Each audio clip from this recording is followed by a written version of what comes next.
Então, pessoal, vamos fazer a revisão de conteúdo da atividade 9, ok? A gente vai, então, passando juntos as questões, vendo as respostas e assim fazendo uma revisão do conteúdo, tá? Então, a primeira questão fala sobre desidratação. Então, ali no texto fala que é a perda excessiva de água e minerais pelo corpo. Pode ocorrer por diarreia, vômitos, causados por bactérias, vírus, vermes e tal. E que é uma das consequências da falta de saneamento básico, ou também por alimentos contaminados ou outra situação. Leia as proposições e assinale a única correta. Então vamos lá. Primeira, no Brasil a maioria da população tem acesso ao saneamento básico. Não é verdadeira. Tá? A grande maioria, na verdade mais da metade, não tem esse saneamento básico. Isso é um problema do Brasil, tá? Então não é a maioria que tem, não. Higiene pessoal e com alimentos pouco interferem na prevenção contra a desidratação. Pouco não, interferem muito. Se você não tiver essa higiene, lavar as mãos, lavar os alimentos, ferver a água, você vai estar dando espaço aqui para bactérias, vírus ou vermes. Então está errada. A perda de 20% de água corpórea já pode levar a óbito, a morte por causa da desidratação? Vamos ver as outras, mas essa aqui deixa de molho. A outra, a desidratação e não mostrar essa mensagem, ok. A desidratação não é grave, o organismo não é afetado gravemente, imagina, claro que é. E não há tratamento para desidratação? Há, né? É aquele soro caseiro, onde você vai colocar para 1 litro de água, 1 colher de chá bem pequenininha de sal e 1 colher de sopa de açúcar. E vai tomando aquilo ao longo do dia. Então, a correta, de fato, é essa aqui, ó, tá?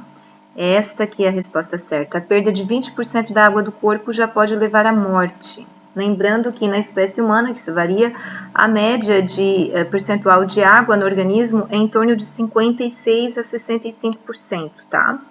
Próxima questão. Analise a imagem do planeta Terra e assinale a única incorreta. Agora a gente vai buscar a única errada.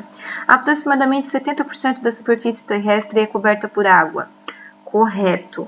Provavelmente foi no ambiente aquático que surgiram os primeiros seres. Correto. 97% de toda a água do nosso planeta está nos oceanos. Correto. Em média, 70% do organismo humano é água. Correto.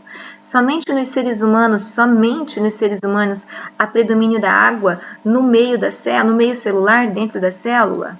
Essa está errada. Não é somente nos seres humanos, vegetais e outros animais também. Próxima, as células apresentam substâncias inorgânicas e orgânicas. Assinale a única opção que não exemplifica uma substância orgânica, que não é orgânica. Carboidrato é, proteína, lipídio, sais minerais. Está aqui, ó. Isso aqui não é orgânico, é inorgânico. Os ácidos nucleicos é DNA e RNA. Próxima. Em geral, os componentes mais abundantes nos seres vivos são, respectivamente, primeiro é água e depois é proteínas. Então, seria essa a resposta aqui, ó. Próxima. Com relação às propriedades físico-químicas da água, podemos afirmar que é uma substância apolar? Não, é polar, tem carga elétrica. Apresenta baixo calor específico? Baixo? Não, não é baixo, é alto. Dissolve qualquer substância? Errado. Lipídios, por exemplo, que são os óleos e gorduras, não se dissolve. Apresenta coesão entre si e adesão com outras moléculas? Correto. Não interfere no metabolismo da célula, no trabalho da célula? Interfere. Então, essa seria a resposta certa. Próxima. Qual das opções abaixo não corresponde? Não corresponde à função da água em nosso organismo.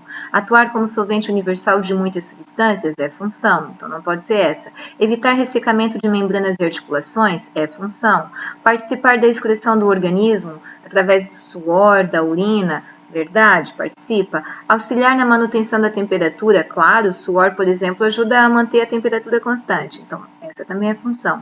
Fornecer diretamente caloria ao organismo, essa é a resposta, que não é função da água. Você não toma água para matar fome, tá? A importância da água não é te dar caloria, para a tua célula ter energia. A função da água é permitir que a tua célula trabalhe, é diferente. Observe a imagem. A propriedade da água que permite que as patas do inseto não rompam a camada da água é adesão, que é quando a água adere a outra substância, calor específico, tensão superficial, qual deles? Esta aqui, ó. Tensão superficial, que é quando existe coesão entre as moléculas de água, elas ficam unidas e isso cria, então, essa camada, tá? Então, é tensão superficial. Outra, água e azeite não se misturam de forma homogênea. Água e sal mineral se misturam de forma homogênea. Então, azeite e sal em relação à água são denominados respectivamente. Como o azeite não se mistura com a água, por uma questão ali da água ser polar e o lipídio, o azeite, ser apolar, e polar se mistura com coisa polar, apolar com coisa polar. Então, o azeite é hidrofóbico. Hidro vem de água, fobia vem de medo. Então, o azeite e água não combinam. E o sal, como se dissolve na água, é hidrofílico. Então, seria essa resposta aqui, ó, tá? Hidrofóbico e hidrofílico. O resto aqui foi encheção de linguiça que não tem conexão ali com a pergunta diretamente. Rivonildo, que nome, né? É um estudante que está com um quadro de anemia. Sente-se fatigado, cansado, pálido e sem apetite. O médico, através de exames, verificou a falta do mineral. Bom, a anemia tem a ver com ferro, então ou é essa ou é essa. E indicou os seguintes alimentos. Bom, o ferro vai estar presente nessa opção aqui, ó. Carnes vermelhas e vegetais verdes como brócolis. E a última, assinale a opção que contém o mineral formador dos hormônios da glândula tireoide, T3 e T4. Acho que faltou um pedacinho. Ah, tá aqui, ó. Bom, tireoide é uma glândula que todos nós temos no pescoço e o mineral importante é esse, o iodo, certo? Então, encerramos aí a revisão da atividade 9, referente à água e sais minerais, meus queridos.